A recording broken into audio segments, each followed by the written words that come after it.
Jaclyn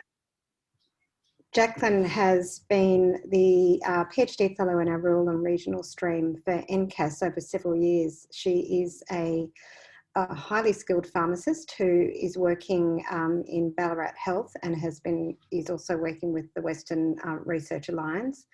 And she has done an impressive piece of work around the challenges facing antimicrobial stewardship implementation in rural regional Australia, and actually recently had a final confirmation. So we thought it would be fantastic for you to give us an overview of your journey, Jaclyn. So over to you.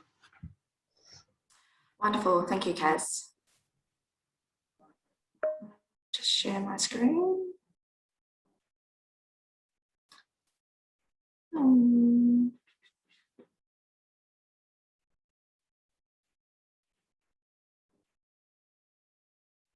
Okay, are those slides appearing correctly? Yep, all good. Yeah. Okay, wonderful, thank you. So thanks for joining the Journal Club this morning, everyone.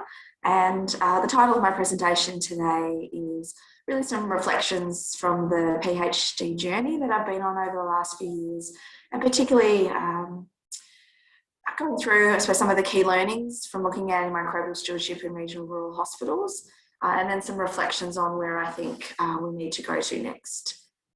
And I'd really like some input from the people who are joining the webinar today, just on what you think about the findings and the opportunities that they potentially present. So I suppose, going back to the beginning, why was this chosen as a stream for NCAS? And I guess the main reason was that antibiotic prescribing in a regional, rural or remote setting was largely unexplored at the time. So this was about 5 years ago. We had the NAPS data, but it was mainly contributed to by major city hospitals, and there wasn't a lot of contributors at that time from regional or remote hospitals. And that certainly changed and provided us with some opportunities. Outside of antibiotic prescribing, we need to remember that 30% of the Australian population does live in a regional or a remote area. So that's 7 million people that are potentially not captured at the time from some of these different systems to look at antibiotic prescribing. And we also know that the spend on rural health research is disproportionate to the population, and that we do need to do more rural health research, specifically looking at rural health issues. And we also know that people who live in rural Australia experience health inequalities. So the further away that you live from a major centre, the more likely you are to die from bowel cancer within the first 5 years of treatment, of diagnosis, If you live in rural Australia, you're less likely to do your bowel screening, you're less likely to have your annual breast screen as well. So there are health inequalities, there's not enough rural health research, and also a gap in our understanding about antibiotic prescribing meant that this was really a great area to be able to focus this PhD on. So what were the aims and objectives? So the overall aim was to be able to recommend strategies that could optimise the delivery of antimicrobial stewardship programs in Australian rural hospitals. And to do that, we wanted to look at the strategies and approaches that had been proposed for the delivery of AMS programs, both locally and internationally, to find out what the contemporary barriers were and enable us to delivery of AMS programs, particularly in the context that antimicrobial stewardship had become part of the national accreditation standards in the early 2010s. And we wanted to understand whether that had really changed the landscape and whether there were still barriers in place for rural hospitals. And also to be able to look at antimicrobial prescribing patterns. So for that first objective, there was really two pieces of work that contributed directly. And the first piece of work was a narrative review that we undertook to see what was out there in the published literature about delivering antimicrobial stewardship programs in regional and remote hospitals. And that was published in 2018. So a couple of the, I suppose, the different models that were proposed and identified through that piece of work was lots of discussion and different programs where it was about building the capacity locally. So particularly looking at how you could use your non-infectious diseases trained doctors to be able to deliver an antimicrobial stewardship program, looking at pharmacists without expertise in infectious diseases, elevating the role of nurses who have a very strong influence, particularly in rural health services. Infection prevention consultants, as we know, are heavily involved in antimicrobial stewardship in a number of rural health services. So how do we build their skills and their capacity to contribute even further? And then there are examples of programs that were essentially run by an external organisation that provided support to that rural health service. Then there are also opportunities to be able to access expert advice, either as a regular arrangement or on an as-needed basis if there was a particularly difficult patient. So those models looked at visiting ID specialists, so fly-in, fly-out models. Telehealth was something that had certainly been piloted in a couple of places. Remembering that this was pre-COVID, so telehealth was still something that was quite new in this space. And also looking at network models, so how we could link up health services to be able to deliver their AMS programs more effectively and to provide them with additional support through that mechanism. And then there were also some other models that were proposed, so an embedded model, which would be essentially antimicrobial stewardship is seen as something that's everybody's business, that's done every day, just a part of routine clinical care rather than a specific initiative. And then also potentially looking at it as a project management type approach. And through that, you might employ a project manager to manage the program rather than, say, a pharmacist or a doctor with that clinical background. So those programs were described in the narrative review. It was interesting to note that there was very few examples from the Australian context. Most of the literature was dominated from examples from the US and some from Canada. But very little outside of those two countries. But since 2018, there have been some other papers that have been released, and I just wanted to share a couple of those with you, just to give you an idea of where the literature is going. So this was a really exciting paper to see published. So this is around the Queensland statewide antimicrobial stewardship program. And this is in press in International Journal of Antimicrobial Agents as we speak. So the Queensland statewide antimicrobial stewardship program has been in operation for a number of years. And in this particular analysis, they compared data from 2016, which is before the program was introduced, and compared it to data from 2018. And in this particular example, they've provided data from one health and hospital service in Queensland, and that particular HHS had 4 hospitals attached to it, with a bed size of approximately 8 to about 25 or so. So quite small facilities. The Queensland program consists of a phone line that's available during business hours, so that clinicians can seek advice and also seek approval where that's required. It also provides a weekly AMS round that's done remotely, provides education and a range of other activities as well. In this particular paper, they've looked at the appropriateness of prescribing. And you can see there that there has been an increase in the appropriateness of antibiotic prescribing between 2016, when there was essentially no antimicrobial stewardship activities in those hospitals, up to 2018, where they had the Queensland statewide program on board. And that was considered a statistically significant improvement in appropriateness of antibiotic prescribing. The other figure there is around antibiotic usage, which it is a difficult figure to use, particularly in small health services that have low usage of antibiotics. And although there was a trend in reduction of antibiotic use, that wasn't considered statistically significant. But I think the appropriateness of prescribing is probably the key measure there, and it's great to see that success.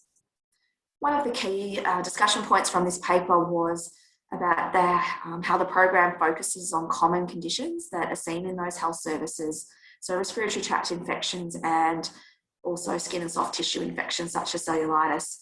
And there's not emphasis on looking at broad spectrum antibiotic use or antifungal use, because those agents just aren't used in these smaller health services.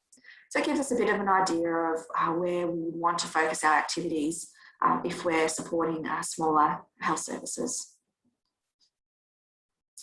This paper was published in 2018 and it came out of the US. And it was a randomised study where they had 3 different levels of intensity AMS programs. So program 1 was a basic program which had education, access to ID advice, and monthly antibiotic usage data. Program 2 included all of those things, but also had advanced education. They had audit and feedback for selected antibiotics, and they had some antibiotic restrictions that were controlled locally. And then Program 3 was Program 2 plus additional audit and feedback. They had ID trained assessment of antibiotic approvals, and they also had more intensive microbiology reviews. And I suppose the interest in this particular paper is to what they were trying to establish, and what's interesting for us is what intensity of AMS program do you need to be able to make a difference. And in this particular paper, where they had randomised these programs amongst 15 small hospitals in the US, they found that only Program 3, which was the most intensive program, had an impact on total antibiotic use and also broad-spectrum antibiotic use. They found that there was no statistically significant difference between the individual programs. So Program 3 statistically significant findings were compared to baseline. So without, I suppose, going into the absolute details of the program, I guess it's interesting to consider whether it means that we do need the most intense program in our rural health services, and how exactly would we be able to achieve that with the resources that are available and the barriers that we know exist. And then the final paper that I just wanted to highlight that's been released, this one came out in 2020 from Germany, and they actually quantified how much infectious diseases physician support you would need to be able to provide AMS program essentially to 4 rural hospitals in Germany. So what they had in their setup, they had a central task force which did guideline development, some of those central activities, but then they also had an infectious diseases physician that physically drove to each of those 4 health services or hospitals once a week. And what they found was that this particular person spent 26 hours doing the AMS rounds combined a week. They spent 4 hours a week outside of direct patient contact, answering questions about different elements of care, 5 hours teaching and guideline development, and 7 hours of driving. Noting that these 4 health services were within 70 kilometres of each other. So potentially not a model that would work outside of that. And what they found was when they looked at the FTE, they established that they would need 0.76 of an infectious diseases physician to cover 500 beds. And this is a little bit different to some of the other recommendations that are out there, but it's something that's been established, I guess, in the real world to be able to understand how much you would need. And the task force certainly made a difference in terms of the AMS resources required. So another activity that we looked at to be able to identify some strategies and approaches were around speaking to some key informants who would have insights into what elements you would need for a sustainable AMS program. And this work was published in the Australian Health Review in 2020. So in this piece of work, we spoke with 15 key informants who were from a variety of professional backgrounds, from pharmacists to infectious diseases physicians, infection control consultants, microbiologists, as well as some administrators. And the elements that they identified that were important for sustaining AMS programs are listed on this slide. Some of these are potentially unique to the rural setting and some are not. So hospital executive support is something that's really universally required, but what was described was instances of where programs are done really well where that executive support was present, but some examples of where executive support was really seasonal, I guess, and in line with the accreditation cycles rather than being an ongoing commitment. Dedicated AMS resources was an issue in rural health services, particularly around limited fixed-term contracts for AMS pharmacists, but also for shifting priorities and a pharmacist who might be doing an AMS role needing to move back into a different role to backfill a position that hasn't been able to be recruited to. And some of those retention and recruitment issues are certainly unique to the rural setting. Network or area-wide arrangements were certainly considered very favourable, and where they were in place, again, they've been very successful. But it was certainly described that they can be difficult to set up, that there's medico-legal things that need to be considered, contractual arrangements, and potentially having some sort of template or support to be able to set up a network-wide arrangement would be valued. Passionate champions, I think you would agree, are important for any initiative. The thing that was mentioned in the rural context is often that there is just one passionate champion. And if that person leaves or they're burnt out by trying to spread the word around antimicrobial stewardship, it can be very difficult to replace them. So it's something, again, around that retention, recruitment, succession planning and key dependency that's certainly a challenge in rural hospitals. But adaptability was something that was mentioned as being incredibly important, that you can't really run an AMS program in the same way that you would run it in a metropolitan centre. We've got different resources and really a different population and a different community that you're working within. So really that adaptability was around working with the community, potentially taking calls from general practitioners that are working in the hospital, as well as the aged care facility, as well as their private practice. And those lines or those silos between the different sectors are quite different. So there are a number of recommendations that came out of this work. The first one was to try and use accreditation to drive direct resource allocation, so that it really wasn't a need to be putting in business cases and justifying your AMS staffing, that would be something that would already be set, which would make it much easier and a requirement for the health service to support. One of the challenges to that, though, is that we really don't understand what AMS resources are required in different health services in different sizes, what you need if a health service is operating on its own independently, what you need if it's a network. So there's still some work to be done around that. I mentioned about setting up networks and being able to support that greatly, more effectively, and that's not just within existing networks, such as those that are in Queensland or in New South Wales, potentially creating different networks outside of those where it makes sense for health services to work together, and particularly in states like Victoria, where that network arrangement really isn't as strong as those other states that I mentioned. And finally, looking at refining traditional roles within AMS programs to create new partnerships, as I said, particularly with aged and primary care. So from there, we wanted to look at the barriers and enablers to delivery of AMS programs. This work was published in the Journal of Hospital Infection in 2019. So as I mentioned earlier, we really wanted to find out what were the contemporary barriers and enablers to AMS program delivery, in the context that AMS had been a requirement for hospital accreditation for probably 6 or 7 to 8 years, depending on the cycle of accreditation.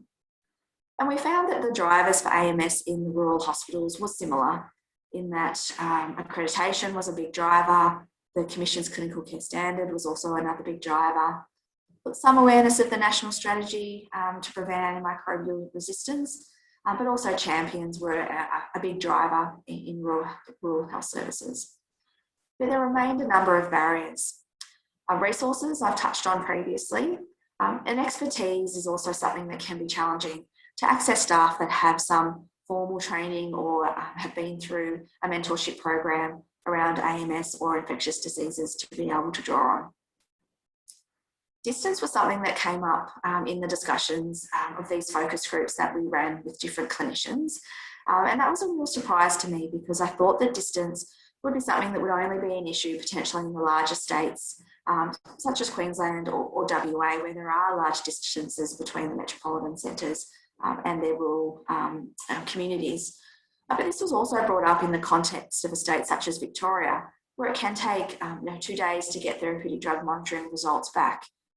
And it was suggested that clinicians are choosing particular antibiotics to avoid using the ones that need that therapeutic drug monitoring because of that concern around the delay in getting the results back and the meaningfulness of those results if they're coming back 2 days after they were taken. So that was a really interesting observation that came back from the coalface clinicians that were involved in these focus groups. The culture of independence was something that was highlighted. Clinicians in the rural setting are very much used to working independently. They've had to do that to be able to get through their work, make decisions independently, because there's no one else there for them to ask. So having someone come in and suddenly be providing them advice around antibiotics or treatment of infections, it can be quite challenging. Context is incredibly important, particularly if advice has been provided by external organisations. They need to understand the local antibiogram or resistances. They need to understand what scans are and aren't available in that context, and potentially what resources are available. Relationships were mentioned as both a pro and a con. In a smaller community, those relationships can be more easily built and may be pre-existing, so having discussions around antimicrobial stewardship may be a bit easier. But on the flip side, potentially the GP who's prescribing for a small rural health services might actually be the GP that you see in your non-professional life, and that can be challenging potentially to balance that conflict. And benchmarking was something that the rural health services were really interested in. How can they actually compare their AMS prescribing data with other health services that are like to them? And we've, again, come some way with that with the NAPS data and also the NORSP data to some degree. So what were the recommendations out of this work? Some of them were that if you were going to expand the role of the existing centralised organisations, that would be a good way to be able to share resources to reduce duplication of effort and support networking.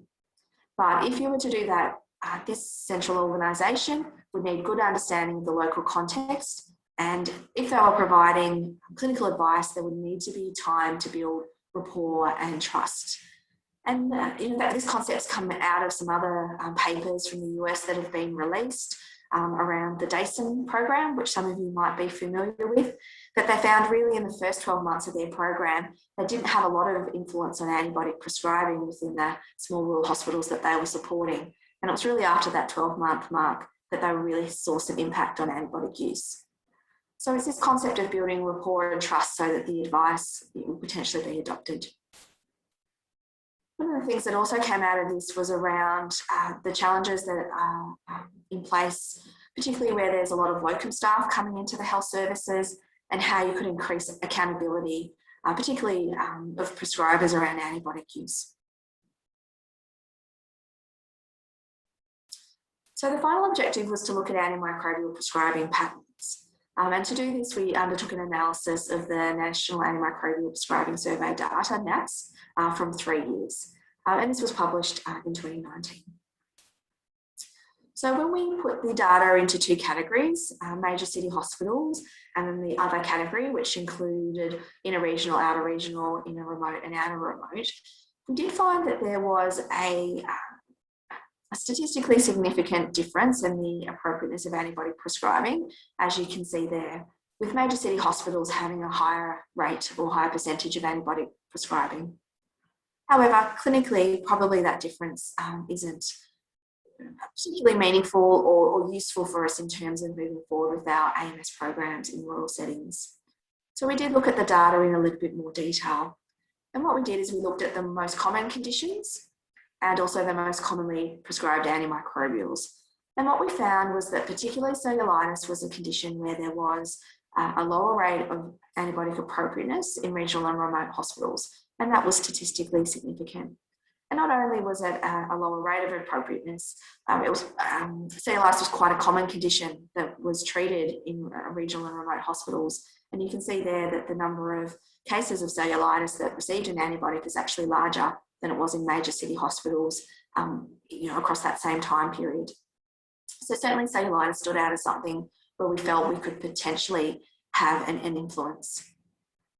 In terms of antimicrobials, you can see there that ceftriaxone is one where there was a lower rate of appropriateness of antibiotic prescribing in regional and remote hospitals. So that's potentially another target area.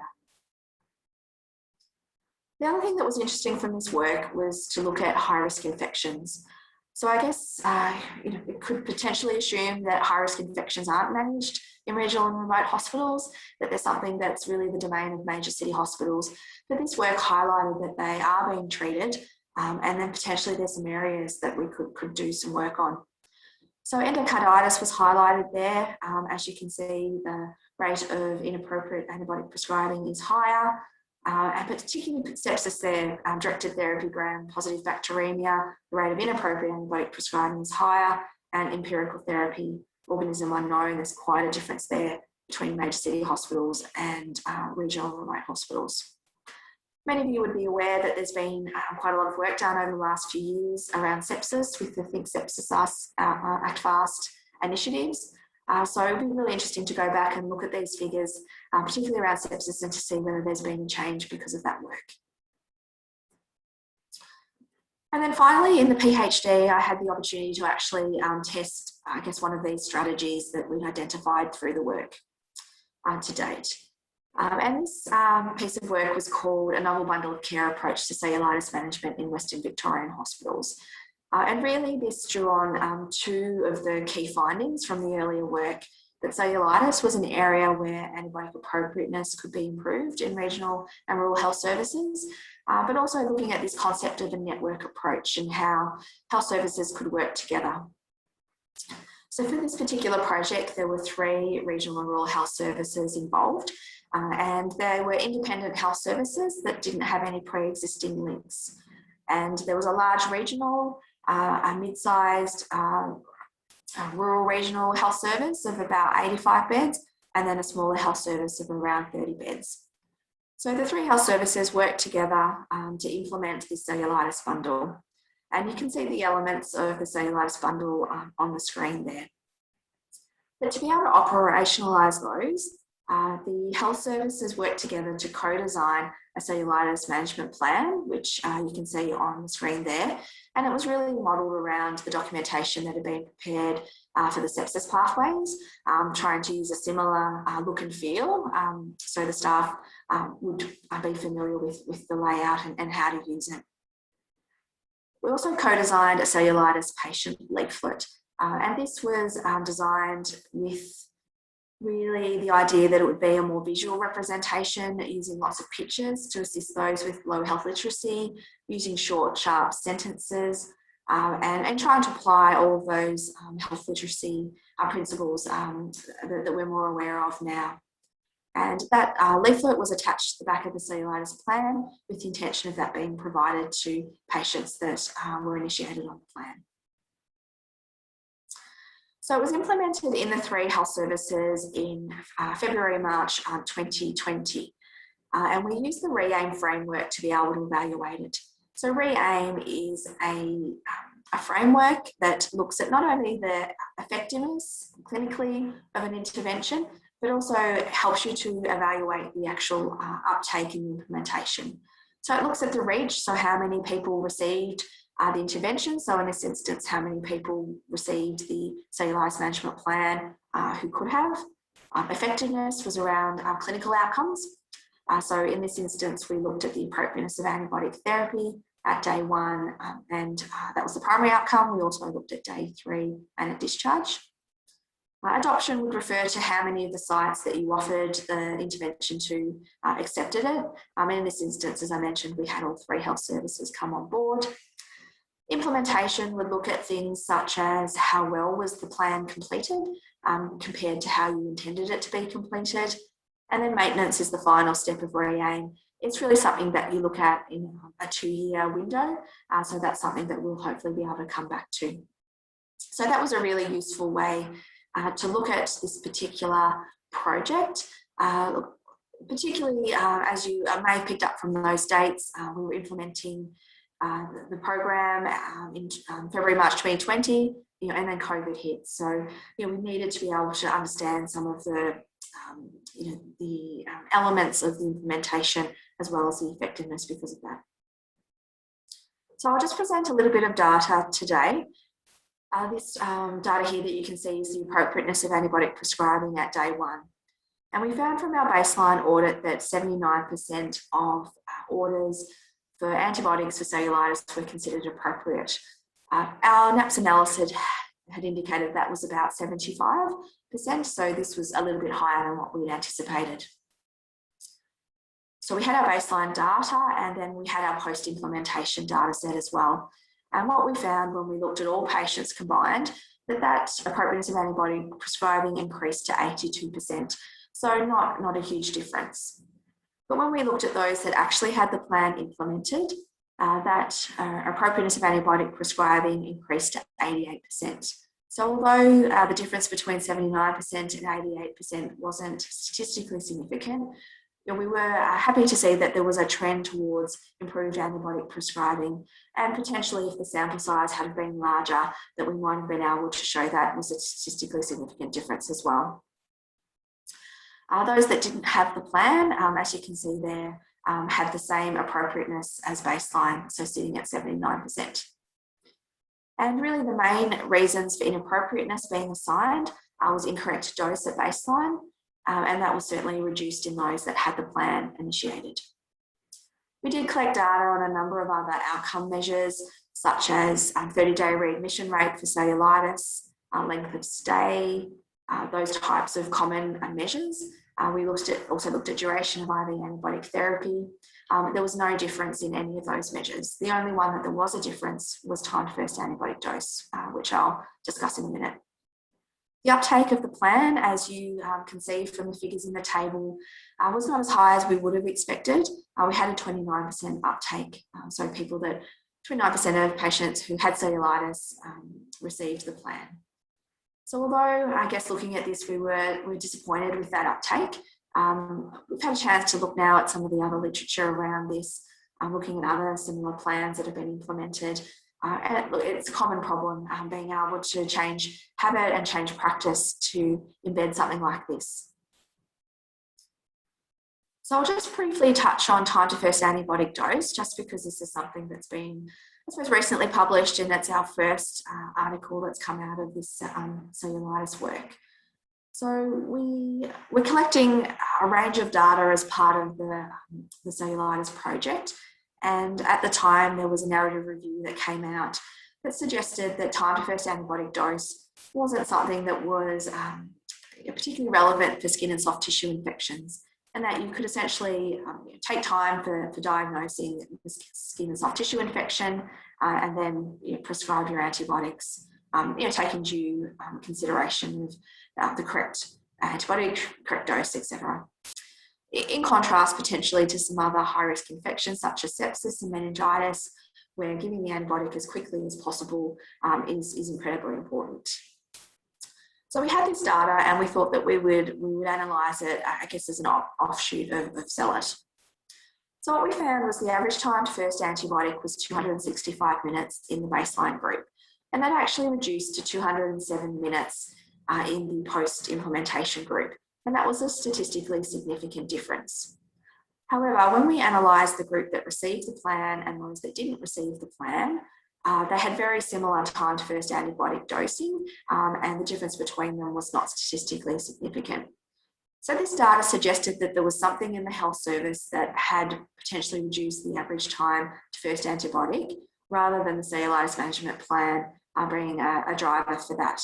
And I suppose we can speculate that potentially it was COVID, more of a inclination to treating infections as quickly as possible, might have contributed to that reduction in time to first antibiotic dose.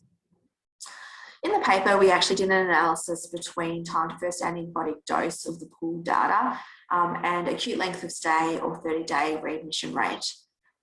And what we found was that there was only a weak association between time to first antibiotic dose and increased acute length of stay.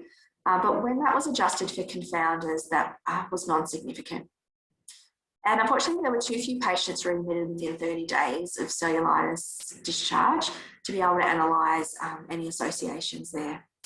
And I guess it's one of the really big challenges of researching cellulitis. Although it is a common condition in regional and rural health services, it can take a number of years to get the numbers you might need to be able to assess something like this. But really, to be able to answer this question definitively, you need a randomised controlled trial, and that's probably unlikely to be something that would be invested in from a funding perspective. So I suppose we concluded that this data probably supported the statement in the earlier narrative review that skin and soft tissue infections, it probably wasn't appropriate to have a time goal for when antibiotics should be administered. But having said that, as soon as the diagnosis was clear, antibiotics should be commenced. So what were the key findings of the cellulitis project? Well, we certainly had some things to celebrate. We have a fantastic snapshot of cellulitis in our region across 3 health services, and we'll be able to look at that data in more detail and identify potential initiatives for the future. The collaboration between the 3 health services was fantastic. There's now connections across the 3 health services from a research perspective that we can draw on into the future. And it was fantastic working with the research officers and the other staff at the other health services. One of the things that I was really concerned about was our ability to be able to produce a consistent resource across 3 different health services that had different forms, requirements, used to different layouts of forms, whether we'd actually be able to achieve that. And it was fantastic that we were able to. The resource was similar across the 3 health services. The clinical content was exactly the same. There were just minor formatting changes required for forms, requirements, etc. So it does show that you can work with independent health services and implement a consistent resource that's going to be effective in each of those settings. I feel through the project we increased research capacity by employing the research officers at each of the 3 health services, and I'd just like to acknowledge the funding of Western Alliance to be able to achieve that. And the challenges, as I've alluded to, are the uptake, sitting at about 29%. Unfortunately, because of COVID, we weren't able to do the usual embedding that we would have liked to after we implemented. Essentially, within a week or 2 of us introducing the resource, we were unable potentially to be on site. We weren't able to be in the emergency department to encourage use. We weren't able to send out reminder emails. It wasn't appropriate to provide feedback to clinicians about progress, etc. So it was a really difficult time, but we were still able to show through this project that we could still make a difference where the plan was used. So even though the appropriateness was reasonably high if compared to some other studies that you might see published, we were still able to get that up to almost 90% by introducing the plan. So to conclude, I just wanted to share some of my reflections of all that information that we've collected from all the people we've been lucky enough to have discussions with over the last few years. I feel like there's a real opportunity to adopt a One Health approach to improve antibiotic prescribing in rural communities. As indicated, rural communities have a unique connectedness that's not present in larger regional cities or in metropolitan cities. The GP that has their own private practice would also provide services to the aged care facility and is prescribing antibiotics there, probably admits patients to the local hospital and has some influence there around prescribing practices as well. But also the vet that works in that community comes to the GP with their animal, potentially for their domestic animal, potentially for antibiotics. The vet would go to the GP for antibiotics for themselves. The GP would potentially take their animal to the vet, potentially for antibiotics for their animal. But also the vet is working with their agricultural animals as well, and potentially considering antibiotic use there as well. So it's all very connected. You've got the community that also comes and sees all of those potential people at different stages. So we've got the opportunity for some consistent messaging across sectors. So the GP who's hearing about urinary tract infections in their private practice is also being reminded about that in their aged care practice and also the hospital practice as well, rather than it being different messages or different conditions that are being focused on. We've come some way potentially to be able to do that with all of the data we've now got available through NORS, through PBS data, through NAPS and MPS Medicines Insight. And potentially we might have the opportunity to identify some rural communities that might be considered hotspots that have got variation in their practices, potentially unwanted variation, and we could look at potentially a community intervention, or there might be some rural communities that are doing very well with positive variation, and we might want to go in there and see what they're doing and find out more. So I think we've really got the opportunity to reduce the silos and work across those sectors. Also through particularly the CELLIT project, but also the focus groups and the interviews, there's a real opportunity to reduce duplication across health sectors. So that's not only the hospital sector, the private community sector as well. Potentially we could have some sort of national repository of resources on infectious diseases and antibiotic therapies. And I know there are some of these types of repositories available at a state level, but we really need to go back and to look at those resources, go over them with the rigour that we need, particularly around patient co-design and consumer input, health literacy principles, and then have them available within a national repository so that we're not reinventing the wheel. The cellulitis project really showed us that we can do that. We can create a resource that's going to be relevant across different health services, and that for the most part, the key messages are universal. And then finally, I feel like we're moving towards a stage now where we've got the opportunity to be able to evaluate different models for AMS in Australian regional hospitals. As I mentioned, the Queensland statewide Antimicrobial Stewardship program has published some of their data.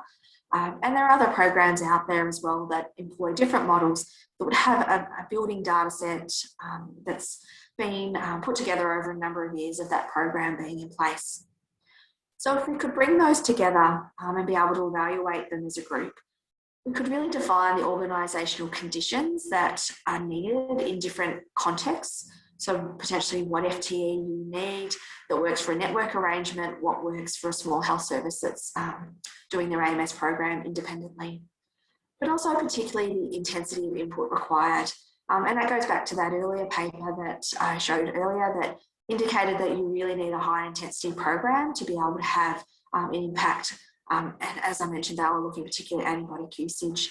But if we could look at these Australian programs, look at the intensity of input required, again, that would really help us to understand the FTE and the resourcing that's required for rural AMS programs. So I'll conclude there, just some acknowledgements, particularly my PhD supervisors, for all of the help and support over the last 5 years. And I suppose particularly the last 18 months with COVID have been particularly difficult for all of you, and I appreciate the time that you've been able to spare. NCAS for supporting this PhD and also the other NCAS fellows, and also the team that worked on the CELLIT project and also the project oversight as well. I'll conclude there, and I'm happy to take any questions that come up through the chat or through the portal as well. Thank you.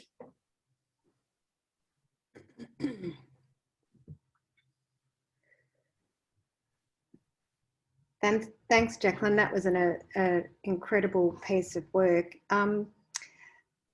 In your opinion, having gone through this over the past few years, and you've referenced Queensland, what's your opinion as to where rural and regional Australia is getting to with regards to AMS now?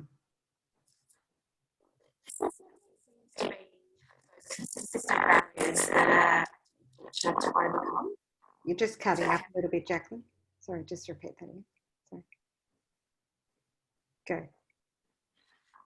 So I feel like some of those barriers that we identified a few years ago are still persistent barriers. To me, I say that they're having particular challenges. It's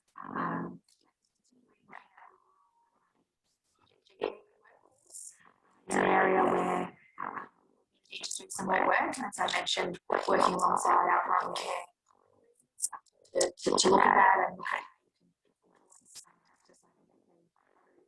place to start. Still some progress. Maybe turn off your video, Jaclyn, because sorry, your last 30 seconds has been a bit scratchy. I'll turn mine off as well. I'll try again. Unfortunately, this system can. I feel like some of the barriers that were identified in this work seem to be persistent barriers that